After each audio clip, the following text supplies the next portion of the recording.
বন্ধুরা আজকে রান্না করে ফেলাম ঝাক্কা নাক্কা বিরিয়ানি।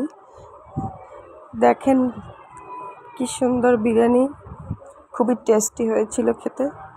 এই যে বিরিয়ানি রান্নার জন্য প্রথমেই তেলে দিয়ে দেবো কতগুলা পেঁয়াজগুলা ঝাঁকা নাক্কা করে ভেজে নেব।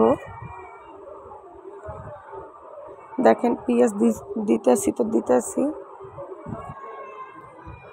ভালো করে তেলের মধ্যে নাইড়ে চাইড়ে ভাজে ফেলাবো। আর সাথে দেব একটু চিনি দিয়ে সুন্দর করে লাল লাল করে কড়া করে ভাজে ফেলাবো।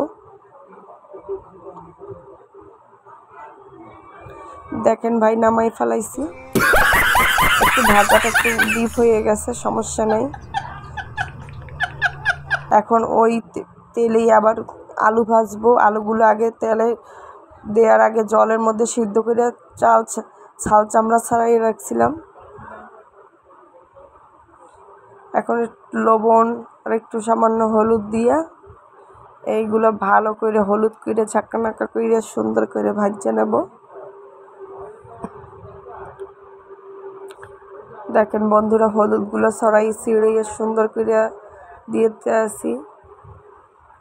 এখন নাইড়ে চাইড়ে দেব।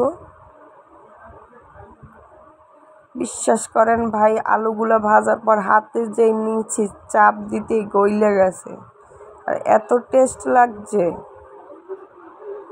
ফাটাফাটি লাগছিল খাইতে। সুন্দর নামাইয়ে নিলাম। কত সুন্দর ভাজা হয়েছে দেখেন ভাই, কত সুন্দর ভাজা হয়েছে দেখেন বন্ধুরা। এখন ওই তেলের মধ্যে দিয়ে দিলাম ছাইরা চাউল, চিনি গুঁড়া চাল ছাইরা দিলাম। চাউলটা একটু ভাজিয়ে নিলাম, তার মধ্যে দিলাম তেজপাতা, শাহি জিরা, 3-4টা এলাচি, দারচিনি।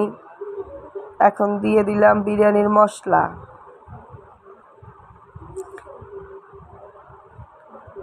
এক প্যাকেট বিরিয়ানি মশলার অর্ধেক দিয়ে দিলাম। আমি এখানে 4 পট চাল নিয়েছিলাম। চালগুলো আগেই জলে ধুইয়া ভালো করে এগুলারে জল ঝরাইয়ে ভিজিয়ে শুকনা করার জন্য রাখিয়ে দিছিলাম। এখন এর মধ্যে দিয়ে দিলাম লবণ, আর দিব সামান্য একটু আদা বাটা। এখন ভালো করে চালগুলোর একটু ভুজে নিব। এখন ওইটারে দিয়ে আমি এদিকে আবার বসাইছি মাংসটার একটু সামান্য একটু হলুদ আর লবণ দিয়ে ভালো করে তেলের উপর ভাজে নেব। আবার আইলাম আমি চাউলের ধারে, চাউলটা আইলাম এখানে। আমাদের এখানে একটু অন্ধকার, একটু আলো কম, তাই একটু কম দেখা গেছে। ওইদিকে জলের মধ্যে দিয়ে দিলাম, এইদিকে আবার মাংস চড়াইলাম। মাংসের প্রথমে তেলের মধ্যে সাইডে দিছিলাম একটু পেঁয়াজ। এখন দিয়ে দিলাম আদা বাটা আর রসুন বাটা।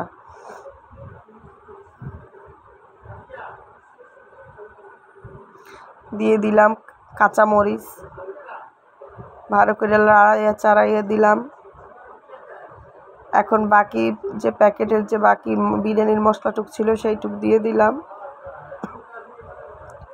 এখন ঝাঁকা নাক্কা করে লাড়া দিয়ে দিলাম, আর দিয়ে দিলাম জল।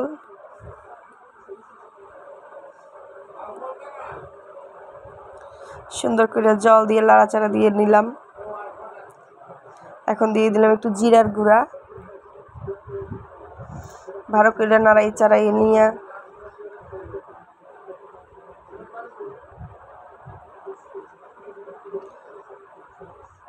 এর মধ্যে আবার একটু দিয়ে দিলাম টক দই, ভালো করে ফেটাই নিয়েছিলাম টক দইটুক। এখন ভালো করে নাড়াই চাড়াই দিয়ে দিলাম মাংস দিয়া ভালো কইরা লাইরা চাইরা এর মধ্যে কতটুক জল দিয়ে দেব। জল দিয়ে ভালো করে রান্না নেব। ব্যাস হয়ে গেছে আমার মাংস। এখন আসলাম সবগুলো একসাথে মেশানোর জন্য। একটা রাইস কুকারের মধ্যে ধাপে ধাপে প্রথমে দিলাম পোলাও, তার উপরে মাংস, তার উপর দেব আলু, তার উপর দেব ভেজে রাখা পেঁয়াজের বেরেস্তা। এরকম ধাপে ধাপে দিয়ে একসাথে মিশিয়ে নেব। আমার সবগুলো দেখানো হয়নি, অল্প একটু ভিডিও করলাম। সবগুলো মিশিয়ে নিয়েছি, ব্যাস রেডি হয়ে গেল সেই কাঙ্ক্ষিত বিরিয়ানি। খেতে কিন্তু দারুণ হয়েছিল, খুবই টেস্টি হয়েছিল।